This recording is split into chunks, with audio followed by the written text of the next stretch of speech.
بسم اللہ الرحمن الرحیم۔ السلام علیکم ورحمۃ اللہ وبرکاتہ۔ بسم اللہ الرحمن الرحیم۔ عزیز طلباء اکرام، ایم اے اسلامیات کے مضمون فقہ و اصول الفقہ کا آج ہمارا سبق نمبر 190 ہے، جس کا عنوان ہے کتاب النکاح کا الباب الثانی، اور انشاءاللہ آج ہم وَأَمَّا التَّعْجِيلُ سے پڑھیں گے۔ تو نیا سبق شروع کرنے سے پہلے ہم گزشتہ سبق کا خلاصہ دیکھتے ہیں۔ پچھلے سبق میں ہم نے سب سے پہلے عبارت کا ترجمہ اور عبارت کی مختصر تشریح پڑھی تھی، اور مختصر تشریح کے دوران ہم نے کچھ مسائل کو زیر بحث لانے کی کوشش کی تھی، جس میں ہم نے اصول اور حدیث کے تعارض کی جو صورت تھی وہ صورت بیان کرنے کی کوشش کی تھی۔ ایسے ہی مہر کے اوصاف اور مہر کی جو مقدار کا مسئلہ تھا، پچھلے سبق میں ہم وہ ذکر کر چکے ہیں کہ مہر کے اوصاف کیا کیا ہونے چاہیے، آیا مہر کے اوصاف بتلانے چاہیے یا نہیں بتلانے چاہیے کہ کس وصف کا، کس جنس کا مہر دیا جائے گا۔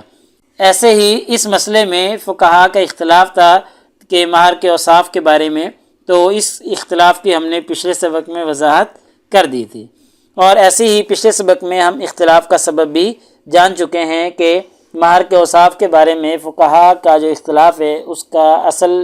سبب اور اصل وجہ کیا ہے۔ تو انشاءاللہ آج کے اس سبق میں ہم سب سے پہلے عبارت کا ترجمہ اور عبارت کی مختصر تشریح دیکھیں گے، اور مختصر تشریح کے دوران ہم دیکھیں گے کہ مہر کی ادائیگی میں تاخیر کرنا کیسا ہے، کیا مہر کی ادائیگی میں تاخیر کی جا سکتی ہے یا نہیں کی جا سکتی، تو اس پر انشاءاللہ ہم تفصیلی گفتگو کریں گے۔ ایسے ہی مہر کی ادائیگی میں تاخیر کے بارے میں فقہا کا اختلاف ہے کہ کچھ فقہا کا کہنا ہے کہ تاخیر ہو سکتی ہے، اور کچھ فقہا کا کہنا ہے کہ تاخیر نہیں ہو سکتی، تو انشاءاللہ فقہا کے اس اختلاف کی وضاحت ہم کریں گے۔ ایسے ہی اختلاف کا سبب بھی جاننے کی کوشش کریں گے کہ فقہا کا جو اختلاف ہے اس اختلاف کا اصل سبب اور اصل محرک کیا ہے،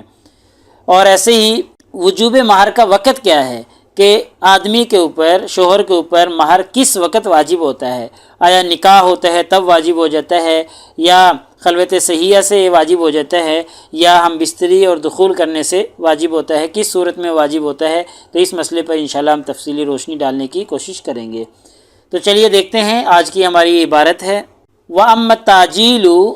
فَإِنَّ قَوْمًا لَمْ يُجِيزُوهُ أَصْلًا۔ مہر کی ادائیگی میں تاخیر کرنا، تعجیل یعنی تاخیر کرنا کیسا ہے؟ فَإِنَّ قَوْمًا، فقہا کی ایک جماعت، لم يجیزوہ اصلاً، اس کی بالکل اجازت نہیں دیتی، اس کو بالکل سرے سے ہی ناجائز قرار دیتے ہیں، ٹھیک ہے۔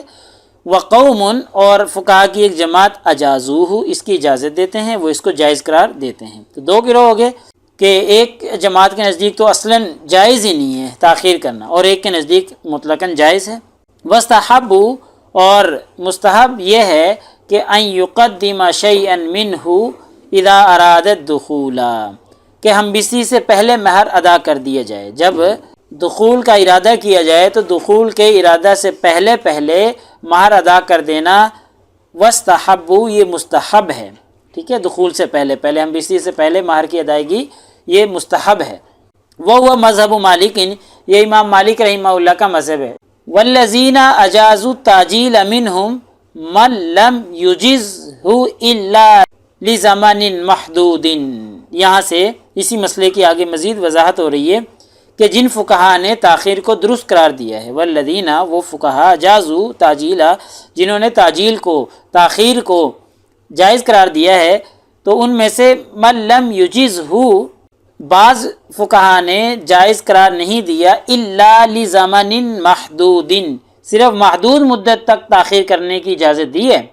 ٹھیک ہے۔ یعنی گویا کہ یوں سمجھ لیں کہ جنہوں نے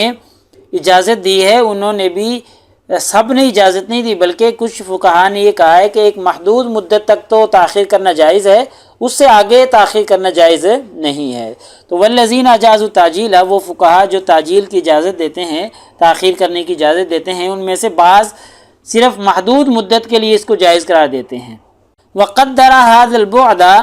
اور وہ اس بعد کا، اس دوری کا تعین کرتے ہیں، اس کی مقدار بیان کرتے ہیں کہ اس کی مدت کتنی ہونی چاہیے، کتنے دیر تک، کتنے وقت تک، کتنے مہینے یا کتنے سال تک اس کی تاخیر کی جا سکتی ہے۔ وہ مذہب مالک، یہ امام مالک رحمہ اللہ کا مذہب ہے۔ ومنہم اور ان میں سے بعض من اجازہ لموت او فراق، بعض اتنی لمبی اجازت دیتے ہیں کہ موت تک کی اجازت دے دیتے ہیں، او فراقن یا جدائی تک، یعنی جب تک میاں بیوی ہیں جب تک اجازت ہے دے دیں، لیکن فراق سے پہلے پہلے دے دیں، اور بعض جو ہے موت تک کی اجازت دیتے ہیں کہ موت تک اجازت ہے، موت سے پہلے پہلے ادائیگی کر دینی چاہیے۔ وَهُوَ مذہب الاوزاعی، یہ امام اوزاعی رحمہ اللہ کا مذہب ہے۔ ٹھیک ہے، تو دو گروہ ہو گئے نا، ایک گروہ کا کہنا تھا کہ محدود مدت تک کے لیے جائز ہے، ٹھیک ہے، مطلقاً جائز نہیں کہ بس جتنا مرضی لمبا عرصہ، اور ایک گروہ کا کہنا ہے کہ موت اور فراق تک اجازت ہے، اس وقت تک ادا کر دینا چاہیے۔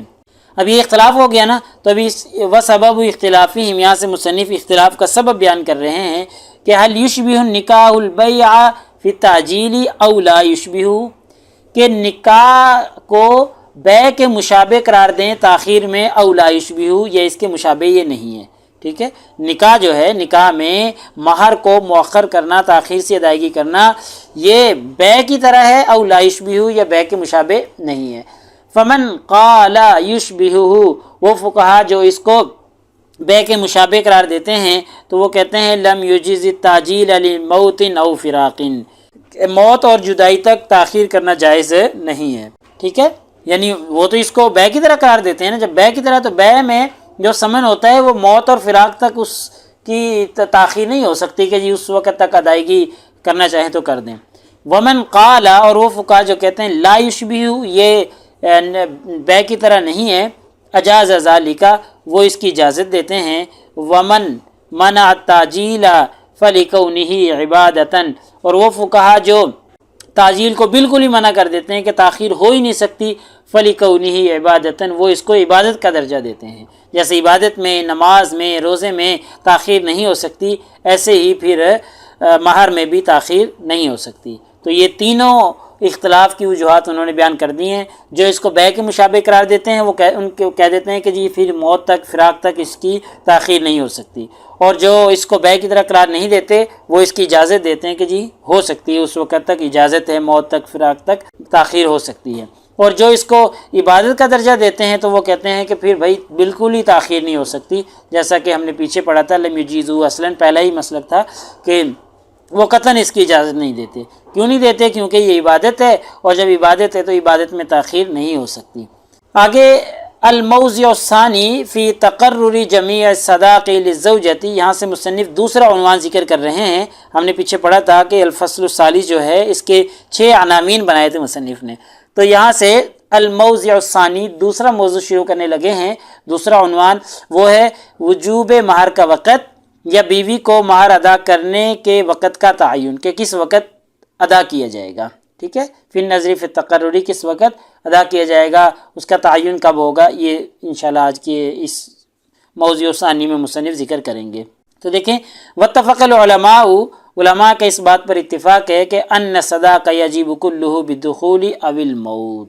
کہ پورا مہر ہم بستری کے وقت یا موت سے پہلے ادا کرنا واجب ہے۔ سارا مہر موت سے پہلے اور دخول کے ساتھ ادا کرنا واجب ہے۔ ٹھیک ہے، ہم بستری کریں گے تب، اور موت سے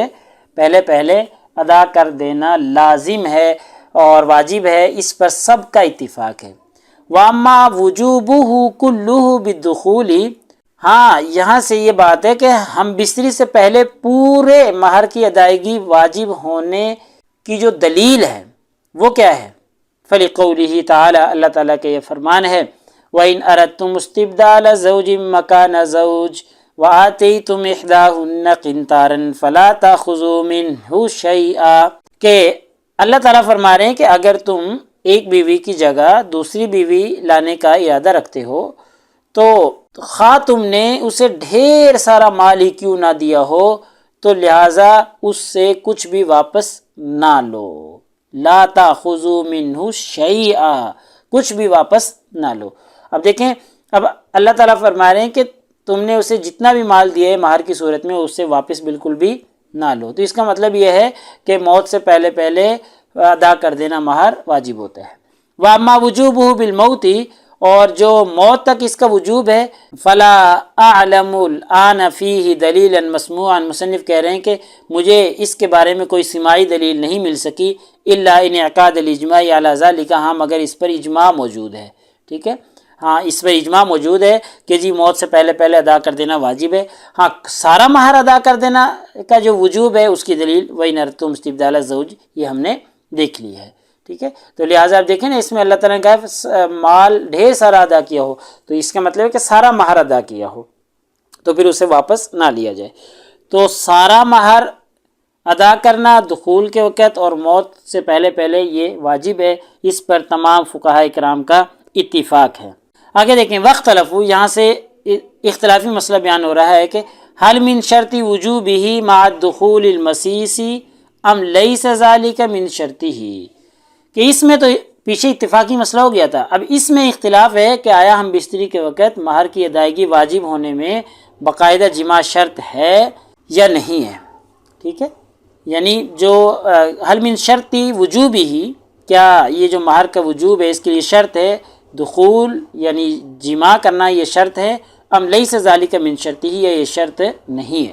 اس میں اختلاف ہے کہ بھئی جو واجب ہوگا سارا مہر، اس کے لیے ہم بستری لازم ہے یا لازم نہیں ہے، بل یجب بالدخول والخلوۃ، کہ بلکہ یہ خلوت سے بھی واجب ہو جائے گا، وهو الذی یعنون بارخاء السطور، جس وقت پردے گرا دیے جائیں جب میاں بیوی تنہائی میں ہو جائیں، تو کیا اس سے تنہائی میں ہو جانے سے ہی پورا مہر واجب ہو جاتا ہے، یا اس کے لیے ہم بستری اور دخول لازمی شرط ہے؟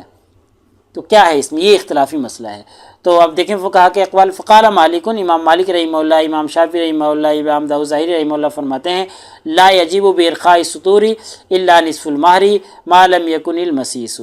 کہ پردے گرانے سے یعنی خلوت صحیحہ سے صرف آدھا مہر واجب ہوتا ہے، پورا مہر واجب نہیں ہوتا۔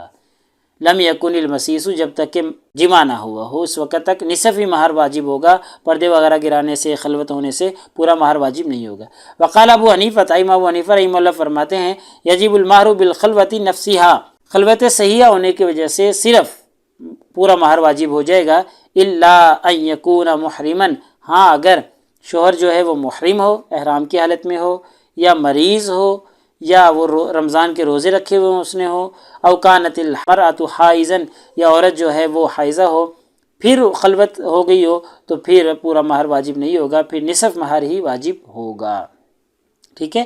یعنی امام شافعی، امام مالک، امام داؤد ظاہری کا کہنا ہے کہ صرف خلوت صحیحہ ہونے سے، تنہائی اختیار کرنے سے مہر پورا واجب نہیں ہوتا، ہاں نصف مہر واجب ہو جاتا ہے۔ امام حنیفہ رحمہ اللہ کہتے ہیں خلوت سے بھی پورا مہر واجب ہو جاتا ہے، ہاں اگر خلوت ہوئی ہو لیکن شوہر جو ہے حالت احرام میں ہو، یا شوہر بیمار ہو، یا رمضان کے روزے رکھے ہوئے اس نے، یا عورت جو ہے وہ حائضہ ہو، تو پھر نصف مہر ہی واجب ہوگا، پھر پورا مہر واجب نہیں ہوگا۔ وقال ابن ابی لیلہ، ابن ابی لیلہ کا کہنا ہے یجب المہر کلہ بالدخول، سارا کا سارا مہر اس وقت واجب ہوگا جب دخول ہوگا، ولم یشترط فی ذلک شیئا، اور اس میں کسی چیز کی شرط نہیں ہے، ٹھیک ہے، کوئی بیمار ہو، مریض ہو، محرم، کسی چیز کی شرط نہیں ہے، ہاں بس جب دخول ہو گیا، یا جب ہم بستری ہو گئی، ہم بستری ہو گئی، تو پھر جو ہے پورا مہر واجب ہو جائے گا۔ تو لہٰذا آج کے ہمارے سبق کا خلاصہ یہ نکلا کہ آج کے اس سبق میں ہم نے سب سے پہلے عبارت کا ترجمہ اور عبارت کی مختصر تشریح دیکھی ہے، اور مختصر تشریح کے دوران ہم نے مہر کی ادائیگی میں تاخیر کا جو مسئلہ تھا اس پر گفتگو کی ہے۔ ایسے ہی فقہا کا اس میں اختلاف تھا، اختلاف کی وضاحت ہم نے کر دی، اور ایسے ہی اختلاف کا سبب بھی ہم نے جان لیا ہے، اور ساتھ ہی ہم نے جو الموضوع الثانی جو تھا وہ شروع کر لیا ہے، اور الموضوع الثانی انشاءاللہ اگلے سبق میں ہمارا چلتا رہے گا، یہ جو کہ وجوب مہر کا وقت ہے کہ کب واجب ہوتا ہے، آیا ہم بستری سے واجب ہو جاتا ہے یا دخول سے واجب ہوتا ہے، کس سے واجب ہوتا ہے، تفصیل ہم نے دیکھ لی ہے۔ تو پیپر میں پوچھے جانے والے سوالات سے متعلق اگر ہم گفتگو کریں تو ایک سوال یہ ہے کہ جی مذکورہ عبارت کا ترجمہ اور تشریح کریں، ایسے ہی مہر کی ادائیگی میں تاخیر میں فقہا کے اقوال ذکر کریں، تو یہ سوال اس سے بن سکتے ہیں۔ تو اگلے سبق نمبر 191 میں انشاءاللہ ہم اسی ترتیب سے آگے چلیں گے، اور کتاب النکاح کا الباب الثانی جو کہ ہمارا چل رہا ہے یہ چلتا رہے گا، اور وہ سبب اختلافہم سے آگے ہم پڑھیں گے۔ جزاکم اللہ خیر، السلام علیکم ورحمۃ اللہ وبرکاتہ۔ اللہ پاک آپ سب لوگوں کا حامی و ناصر ہو۔ اگلے سبق تک اجازت چاہتا ہوں۔ اللہ تعالیٰ آپ سب لوگوں کو کامیابیاں اور ترقیاں نصیب فرمائے۔